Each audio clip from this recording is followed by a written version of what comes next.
Hello everyone, we are the Manu project team. As the release of our project is drawing near and we are anticipating an exciting and multifaceted update with a plethora of features and capabilities, we continue to introduce you to the product's intricacies. This time, we would like to provide you with a more detailed explanation of asset reuse. The act of reusing assets is a crucial and convenient feature for any game developer. This is one of the key features of our engine.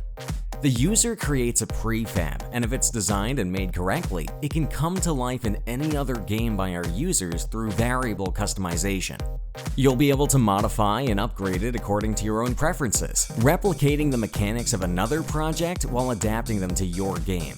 This unique capability allows developers using Manu to save a significant amount of time by not having to develop similar mechanics from scratch. This provides the opportunity for a quick start in the game, and you can take ready-made NPCs and game mechanics, see how they are structured, and customize them for your own project. This saves a significant amount of time. Furthermore, our users will be able to utilize pre-made asset packs of prefabs for developing their own games. But before we start, we suggest you subscribe to our channel and like this video.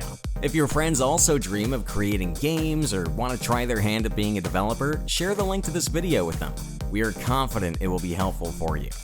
While working on our demos in Manu, we often find ourselves utilizing the same assets across different projects. With the introduction of Manu Marketplace, the process of sharing these assets has become even more streamlined and convenient. Everything you can use a Manu video game maker, such as scene decoration elements like trees, grass, ready-made platforms, and weapon designs, can be reused. Additionally, our users can apply pre-existing game mechanics or NPCs with artificial intelligence in their games. To share or sell these assets, all you need to do is upload them to the marketplace, and anyone interested can download and easily integrate them into their own game. To illustrate the asset sharing process, let's consider an example where we want to share our zombie friend with another project. First, we need to convert our asset into a prefab, which can be accessed through the Asset Browser tab within Manu. Next, we want to attach an appealing image of our zombie friend. We search for a suitable image that captures the desired characteristics and aesthetics. Having selected the appropriate image, we proceed to finalize our asset. We can add a comment or any necessary annotations to further enhance its description. Once satisfied, we click on the Export Asset option. To successfully export it to the marketplace, we must also include the generated code provided by the marketplace. On the Manu Marketplace website, we generate a new asset and provide all the necessary information for our project, including a photo, a name, a tag, and a detailed description with instructions for configuring it in the new project.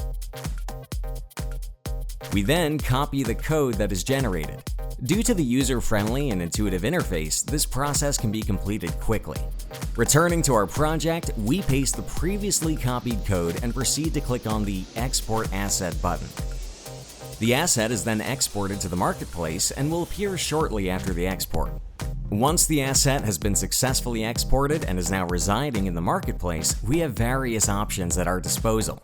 We can publish it for others to access, create a shareable link for easy sharing, delete it if necessary, or download it for local use.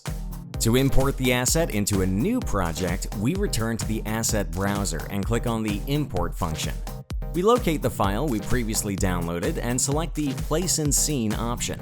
This allows us to position the asset within the scene according to our preferences and requirements. The settings we apply to our imported asset will remain intact after exporting it. However, in order to use it in our new project, we must make some modifications. The zombie's behavior is programmed to follow the object specified in the object variable called target. If we do not assign a new target to the target variable, the zombie will disregard the character. To resolve this issue, we need to assign the main character body as the target object. We have the flexibility to choose any object from the game.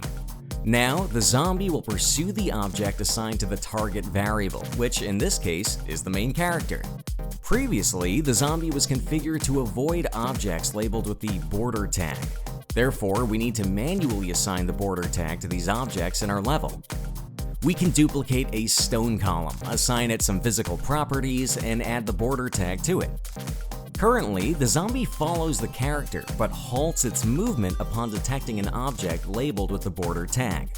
With the asset properly placed and adjusted, our zombie friend is now prepared for exciting new adventures in a different project, where it can bring a fresh dynamic to the experience.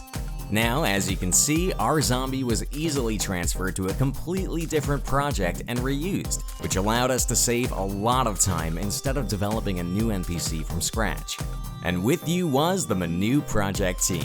Don't forget to subscribe to the channel. You can leave your comments and questions below this video. We are happy to respond to your messages. And don't forget that becoming a game creator is easier than you think.